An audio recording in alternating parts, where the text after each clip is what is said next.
Hi ಎಲ್ರಿಗೂ ನಮಸ್ಕಾರ. ನಾನು ನಿಮ್ಮ ದುರ್ಗಾಪ್ರಸಾದ್. ನೀವು ನೋಡ್ತಾ ಇದ್ದೀರಾ ಟೆಕ್ನೋ ದುರ್ಗಾ ಯೂಟ್ಯೂಬ್ ಚಾನಲ್.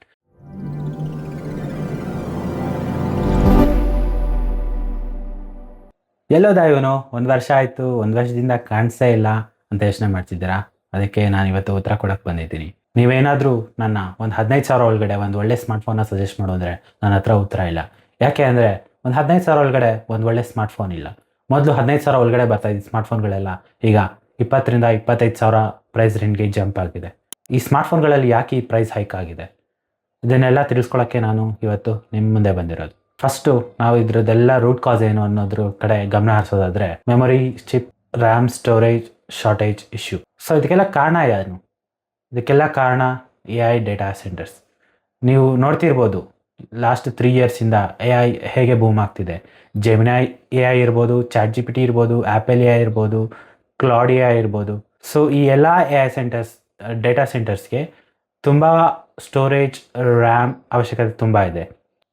ಈ ಎಲ್ಲ AI ಕಂಪನಿಗಳು ರ್ಯಾಮ್ ಮ್ಯಾನುಫ್ಯಾಕ್ಚರರ್ಸ್ ಹತ್ರ ಇಲ್ಲಿಗೆ ಬಲ್ಕ್ ಆರ್ಡರ್ಸ್ ತಗೊಳ್ಳೋದ್ರಿಂದ ಸ್ಮಾರ್ಟ್ಫೋನ್ಗಳಿಗೆ ಸ್ಟೋರೇಜ್, ರ್ಯಾಮ್ ಸಪ್ಲೈ ಶಾರ್ಟೇಜ್ ಆಗಿದೆ. ಈ ಪ್ರೈಸ್ ಹೈಕ್ಗಳಿಗೆಲ್ಲ ಕಾರಣ ಏನು ಅಂತ ಬಂದರೆ AI ಡೇಟಾ ಸೆಂಟರ್ಗಳು, ChatGPT, Gemini AI, Claude. So ಈ ಎಲ್ಲ AI ಟಾಸ್ಕ್ ಪರ್ಫಾರ್ಮ್ ಮಾಡೋಕ್ಕೆ ಅವರಿಗೆ ಡೇಟಾ ಸೆಂಟರ್ಗೆ ತುಂಬ ರ್ಯಾಮ್ ಮತ್ತು ಸ್ಟೋರೇಜ್ ಅವಶ್ಯಕತೆ ಇದೆ. ಬಲ್ಕ್ ಆರ್ಡರ್ಸ್ ಮಾಡ್ತಾರೆ ಚಿಪ್ ಮ್ಯಾನುಫ್ಯಾಕ್ಚರರ್ಸ್ ಹತ್ರ. ಸೊ ಈ ಬಲ್ಕ್ ಆರ್ಡರಿಂದ ಏನಾಗಿದೆ, ಚಿಪ್ ಮ್ಯಾನುಫ್ಯಾಕ್ಚರರ್ಸು ಎಲ್ಲ ಅವರ ರಿಸೋರ್ಸಸ್ನೆಲ್ಲ AI ಡೇಟಾ ಸೆಂಟರ್ಸ್ಗೆ ಟ್ರಾನ್ಸ್ಫರ್ ಮಾಡಿರೋದ್ರಿಂದ ಸ್ಮಾರ್ಟ್ಫೋನ್ ಕಂಪನಿಗಳಿಗೆ ರ್ಯಾಮ್ ಮತ್ತು ಸ್ಟೋರೇಜ್ ಕಾಸ್ಟ್ ಜಾಸ್ತಿ ಆಯಿತು. ಸೊ ಸ್ಮಾರ್ಟ್ಫೋನ್ ಕಂಪನಿಗಳೇನು ಮಾಡ್ತವೆ, ಆ ಕಾಸ್ಟ್ನ, ಆ ಬಿಲ್ ಆಫ್ ಮೆಟೀರಿಯಲ್ಸ್ನ ಕನ್ಸ್ಯೂಮರ್ಸ್ ಮೇಲೆ ಹಾಕಕ್ಕೆ ನೋಡಿದ್ರು. ಸೊ ಅದರಿಂದ ಆಗಿಯೇ ಎಲ್ಲ ಸ್ಮಾರ್ಟ್ಫೋನ್ದು ಪ್ರೈಸಸ್ಸು ಜಾಸ್ತಿ ಆಗಿದೆ. ಸೊ ಮೊದಲು ನೋಡಿಕೊಂಡ್ರೆ ನಮಗೆ 15,000 ಒಳಗಡೆ ಒಂದು ಒಳ್ಳೆ ಸ್ಮಾರ್ಟ್ಫೋನ್ ಸಿಗ್ತಿತ್ತು. 20,000 ಒಳಗಡೆ ಒಂದು ಒಳ್ಳೆ ಮಿಡ್ ರೇಂಜ್ ಸ್ಮಾರ್ಟ್ಫೋನ್ ಸಿಗ್ತಿತ್ತು. 20,000 ರಿಂದ 30,000 ಒಳಗಡೆ ನಮಗೆ ಒಳ್ಳೆ ಫ್ಲ್ಯಾಗ್ಶಿಪ್ ಕಿಲ್ಲರ್ಗಳು ಸಿಗ್ತಿತ್ತು. ಆದರೆ ಇವಾಗ ನಮಗೊಂದು ಮಿಡ್ ರೇಂಜ್ ಸ್ಮಾರ್ಟ್ಫೋನ್ ಬೇಕು ಅಂದರೆ 30,000 ಮೇಲೆ ಹೋಗಬೇಕು. ಒಂದು ಬಜೆಟ್ ಸ್ಮಾರ್ಟ್ಫೋನ್ ಬೇಕು ಅಂದರೆ 20,000 ರಿಂದ 25,000 ಸ್ಪೆಂಡ್ ಮಾಡಬೇಕು. ಆ 20,000 ರಿಂದ 25,000 ಸ್ಪೆಂಡ್ ಮಾಡೋದಕ್ಕೆ ನಿಮ್ಗೆ ಏನು ಸಿಗ್ತಿದೆ ಅಂದರೆ ಡೈಮೆನ್ಸಿಟಿ 6000 ಸ್ನ್ಯಾಪ್ಡ್ರ್ಯಾಗನ್ 6 ಸೀರೀಸ್ ಪ್ರೊಸೆಸರ್ ಸಿಗ್ತಿದೆ. ಸೊ ಈ ಸ್ಮಾರ್ಟ್ಫೋನ್ಗಳೆಲ್ಲ ನಮಗೆ 15,000 ಒಳಗಡೆ ಸಿಗ್ತಿತ್ತು 2 ವರ್ಷಕ್ಕೆ ಮುಂಚೆ. ಈ ಸ್ಮಾರ್ಟ್ಫೋನ್ ಕಂಪನಿಗಳು ಏನು ಮಾಡ್ತಿದ್ದಾರೆ ಅಂದರೆ ಪ್ರೈಸಸ್ನ ಇನ್ಕ್ರೀಸ್ ಮಾಡಿ ಸ್ಪೆಸಿಫಿಕೇಷನ್ಸ್ನ ಡೌನ್ಗ್ರೇಡ್ ಮಾಡ್ತಿದ್ದಾರೆ ಆ್ಯಂಡ್ ಕನ್ಸ್ಯೂಮರ್ಸ್ನ ಫೋರ್ಸ್ ಮಾಡ್ತಿದ್ದಾರೆ ಪರ್ಚೇಸ್ ಮಾಡೋ ಥರ. ಯಾಕಂದರೆ ಬೇರೆ ಆಪ್ಷನ್ ಇಲ್ಲ. ನೀವು ನೋಡ್ಕೊಬೋದು, ಇದೆಲ್ಲ ಸ್ಟಾರ್ಟ್ ಆಗಿದ್ದು ಮಿಡ್ 2025 ನಾನು ಅಬ್ಸರ್ವ್ ಮಾಡ್ಕೊಂಡು ಬಂದಿರೋ ಥರ 2025 ಮಿಡ್ಡಲ್ಲಿ ಸ್ಮಾರ್ಟ್ಫೋನ್ ಪ್ರೈಸಸ್ ಕಾಂಪಿಟೇಟಿವ್ ಆಗೇ ಇತ್ತು. ಎಲ್ಲ 30,000 ಒಳಗಡೆ ಇತ್ತು ಒಳ್ಳೆ ಸ್ಮಾರ್ಟ್ಫೋನ್ಗಳದ್ದು. 20,000 ಒಳಗಡೆ ಒಳ್ಳೆ ಸ್ಮಾರ್ಟ್ಫೋನ್ಗಳು ಸಿಗ್ತಿತ್ತು. OnePlus 15 ನಿಮ್ಗೆ ಲಾಂಚ್ ಆದಾಗ 72,000 ಇತ್ತು. ಆದರೆ ಇವಾಗ ಅದು 80,000ಗೆ ಟಚ್ ಆಗಿದೆ. ಈ OnePlus 15 ಸ್ಮಾರ್ಟ್ಫೋನ್ಗೆ ಕಾಂಪಿಟೇಷನ್ ಆಗಿ ಲಾಂಚ್ ಆದಂಥ iQOO 15 ಕೂಡ 75,000 ಪ್ರೈಸ್ ರೇಂಜ್ ಇತ್ತು. ಸೊ ಅವಾಗೆಲ್ಲರೂ ಅಂದ್ಕೊಂಡ್ರು, ಏನು ಈ iQOO 15 ಬ್ರ್ಯಾಂಡ್ಗೆ ಅಷ್ಟೊಂದು ಸೀನ್ ಇದೆಯಾ, OnePlus ಪ್ರೈಸ್ ರೇಂಜಲ್ಲಿ ಇಡ್ತಾ ಇದ್ದೀರ, ಪ್ರೈಸ್ ರೇಂಜ್ಗೆ ಪ್ರೈಸ್ನ ಇಟ್ಟಿದ್ದಾರಲ್ಲ ಅಂತ. ಸೊ ಎಲ್ಲರೂ ಶಾಕ್ ಆದರು. ಸೇಮ್ ಪ್ರೊಸೆಸರ್, ಡಿಸ್ಪ್ಲೇ ಇನ್ನೂ ಬೆಟರ್ ಆಗಿತ್ತು iQOO 15ಅಲ್ಲಿ. iQOO 15 OnePlusಗೆ ಕಾಂಪಿಟೇಷನಾ, OnePlus ಫ್ಲ್ಯಾಗ್ಶಿಪ್ ಫೋನ್ಗೆ ಕಾಂಪಿಟೇಷನಾ ಅಂತ ಎಲ್ಲರ ತಲೆಯಲ್ಲಿ ಯೋಚನೆ ಬಂತು. ಬಟ್ ಸ್ಲೋಲಿ ಅದಾಗ್ತಾ 2025 ಕಳೀತಾ ಎಲ್ಲ ಸ್ಮಾರ್ಟ್ಫೋನ್ಗಳ ಪ್ರೈಸು ಜಾಸ್ತಿ ಆಗ್ತಾ ಬಂತು. ಹಳೆ ಸ್ಮಾರ್ಟ್ಫೋನ್ಗಳದ್ದು ಏನೇನಿತ್ತು, OnePlus Nord 6, Nord 3, Nord 5 ಎಲ್ಲ 30,000 ಒಳಗಡೆ ಲಾಂಚ್ ಆಗಿತ್ತು. 35,000 ಒಳಗಡೆ ನಮ್ಗೆ ಸಿಗ್ತಾ ಇತ್ತು. ಬಟ್ Nord 6 ಲಾಂಚ್ ಆದಾಗ 36,000. ಆದರೆ ಇವಾಗಿನ ಪ್ರೈಸ್ Nord 6 ನೀವು ನೋಡೋದಾದರೆ ಅದು 40 ಮೇಲೆ 45,000 ಒಳಗಡೆ ಇದೆ. ಎಲ್ಲರಿಗೂ ಗೊತ್ತು Moto 8 ಸೀರೀಸ್ ಎಷ್ಟು ಪಾಪ್ಯುಲರ್ ಅಂತ. 25,000 ಒಳಗಡೆ ಎಲ್ಲರೂ ಇಷ್ಟಪಡ್ತಿದ್ದಂಥ ಸ್ಮಾರ್ಟ್ಫೋನ್ಗಳು ಯಾವುದು ಅಂದರೆ ಅದು Moto 8 ಸೀರೀಸ್. ಸೊ ಇವಾಗ Moto 8 ಸೀರೀಸ್ನು 30,000 ಕ್ರಾಸ್ ಆಗಿದೆ. 70 ಫ್ಯೂಷನ್, 870 Pro. ಸೊ ಇದೆಲ್ಲ ಆಲ್ಮೋಸ್ಟ್ 35,000 ಕ್ರಾಸ್ ಆಗಿಬಿಟ್ಟಿದೆ. 870ನೂ ಅಷ್ಟೇ. ನಮಗೆ ಮೊದಲು 860 ಎಲ್ಲ 25,000 ಒಳಗಡೆ ಬರ್ತಿತ್ತು.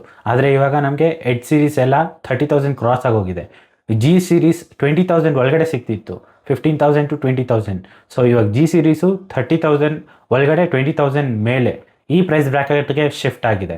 ಸೊ ಈ ಪರಿಸ್ಥಿತಿಯಲ್ಲಿರುವಾಗ ಓಪೋ ಕಂಪ್ನಿಯ ಫ್ಲ್ಯಾಗ್ಶಿಪ್ Find X ಸೀರೀಸ್ ಏನಿದೆ ಅದು ಸ್ಲೋಲಿ 1 lakh ಕ್ರಾಸ್ ಆಗೋಕ್ಕೆ ನೋಡ್ತು. And also Vivo X series and Xiaomi ultra series number series, Xiaomi number series ultra series ಅದು ಕೂಡ 1 ಲ್ಯಾಕ್ ಕ್ರಾಸ್ ಆಗಿದೆ.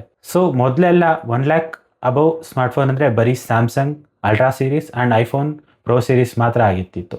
ಬಟ್ ಆದರೆ ಇವಾಗ ಆ 1 ಲ್ಯಾಕ್ ಮಾರ್ಕ್ನ ಟಚ್ ಮಾಡಿ ದಾಟಿ ಹೋಗಿರೋದು Oppo Find X series, Vivo X series and also Xiaomi ultra series. So ಇದಕ್ಕೆಲ್ಲ ಕಾರಣ ಏನು ಅಂದರೆ ಅದೇ ನಾನು ಮೊದಲೇ ಹೇಳ್ದಂಗೆ ರ್ಯಾಮ್ ಮತ್ತು storage issue. So RAM price ಎಲ್ಲ ಜಾಸ್ತಿ ಆಗ್ತಿದೆ, ಸ್ಟೋರೇಜ್ ಪ್ರೈಸ್ ಎಲ್ಲ ಜಾಸ್ತಿ ಆಗ್ತಿದೆ. ಮೊದಲಾಗಿದ್ರೆ ಎಲ್ಲ ಸ್ಮಾರ್ಟ್ಫೋನ್ಗೆ ಬೇಸ್ 256 GB ಸ್ಟೋರೇಜ್ ಕೊಡೋರು. ಆದರೆ ಇವಾಗ ಆ ಬೇಸ್ ವೇರಿಯಂಟ್ನ ಕಡಿಮೆ ಮಾಡಿ 128 GB ಸ್ಟೋರೇಜ್ ಕೊಟ್ಟು ಎಕ್ಸ್ಟ್ರಾ ಮೆಮೊರಿ ಕಾರ್ಡ್ ಸ್ಲಾಟ್ ಕೊಡ್ತಾ ಇದ್ದಾರೆ. ಸೊ ನೀವೇ ತಿಳ್ಕೊಬೋದು ಮೆಮೊರಿ ಕಾರ್ಡ್ ಸ್ಲಾಟ್ ಎಂತೂ ಕೊಡ್ತಿದ್ದಾರೆ ಅಂತ. ಎಲ್ಲರೂ ಖುಷಿ ಪಡ್ತಾರೆ ಸ್ಟೋರೇಜ್ ಎಕ್ಸ್ಪ್ಯಾಂಡ್ ಮಾಡೋಕ್ಕೆ ಮೆಮೊರಿ ಕಾರ್ಡ್ ಸ್ಲಾಟ್ ಕೊಟ್ಟಿದ್ದಾರೆ ಅಂತ. ಬಟ್ ಆದರೆ ಯಾರೂ ಅವಾಗ ಅರ್ಥ ಮಾಡ್ಕೊಂಡಿಲ್ಲ ಯಾಕೆ ಮೆಮೊರಿ ಕಾರ್ಡ್ ಸ್ಲಾಟ್ ಕೊಡ್ತಿದ್ದಾರೆ ಅಂದರೆ ಸ್ಟೋರೇಜ್ ಪ್ರೈಸ್ನು ಕನ್ಸ್ಯೂಮರ್ ಮೇಲೆ ಹಾಕ್ತಿದ್ದಾರೆ. ಮೊದಲೆಲ್ಲ ಸ್ಯಾಮ್ಸಂಗ್ ಎಸ್ ಸೀರೀಸ್ ಮಾತ್ರ 1 ಲ್ಯಾಕ್ ಅಬೌವ್ ಇರ್ತಿತ್ತು. ಇವಾಗ ನೋಡಿಕೊಂಡ್ರೆ ಓಪೋ, ವಿವೋ, ಶಾಮಿ ಎಲ್ಲನೂ 1 ಲ್ಯಾಕ್ ಮಾರ್ಕ್ ಕ್ರಾಸ್ ಹೋಗಾಗಿದೆ. ಇವಾಗ ಒಂದು ಬಜೆಟ್ ಸ್ಮಾರ್ಟ್ಫೋನ್ ಪ್ರೈಸೇ 30,000 ಆಗೋಗಿದೆ.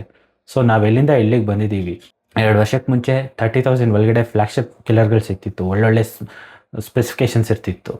ಆದರೆ ಇವಾಗ ಮ್ಯಾನುಫ್ಯಾಕ್ಚರರ್ಸ್ ಏನು ಮಾಡ್ತಿದ್ದಾರೆ, 20,000 ಒಳಗಡೆ ಇರೋ ಸ್ಮಾರ್ಟ್ಫೋನ್ಗಳಿಗೆ 4 GB ರ್ಯಾಮ್ ಕೊಡ್ತಿದ್ದಾರೆ, ಕ್ಯಾಮ್ರಾನ ಡೌನ್ಗ್ರೇಡ್ ಮಾಡ್ತಿದ್ದಾರೆ, ವಾಟರ್ ರೆಸಿಸ್ಟೆಂಟ್ ರಿಮೂವ್ ಮಾಡ್ತಿದ್ದಾರೆ.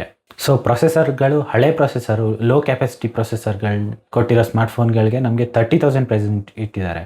ಸೊ ಈ ಪ್ರೈಸ್ ರೇಂಜಲ್ಲಿ ಯಾರು ಏನು ಪರ್ಚೇಸ್ ಮಾಡೋಕ್ಕಾಗುತ್ತೆ ಹೇಳಿ? ಎಲ್ಲರೂ ಕೇಳ್ತಾರೆ 25,000 ಒಳಗಡೆ ಸ್ಮಾರ್ಟ್ಫೋನ್ ಸಜೆಸ್ಟ್ ಮಾಡು ಅಂತ. ನನ್ನ ಕೈಯಲ್ಲಿ ಆಗ್ತಿಲ್ಲ. ಯಾಕಂದರೆ 25,000ಗೆ ನಾನು ಸಜೆಸ್ಟ್ ಮಾಡೋ ಸ್ಮಾರ್ಟ್ಫೋನ್ಗಳು ಅವರು 1 ವರ್ಷಕ್ಕಿಂತ ಜಾಸ್ತಿ ಯೂಸ್ ಮಾಡೋಕ್ಕಾಗೋದಿಲ್ಲ ಅಷ್ಟೇ. ಯಾಕಂದರೆ ಪ್ರೊಸೆಸರ್ ಅಷ್ಟು ಪವರ್ಫುಲ್ ಇರೋದಿಲ್ಲ. ಅಟ್ಲೀಸ್ಟ್ ಒಂದು 3-4 ವರ್ಷ ಯೂಸ್ ಮಾಡಬೇಕು ಅಂದರೆ ಕೇಪೇಬಲ್ ಪ್ರೊಸೆಸರ್ ಆಗಿರಬೇಕು.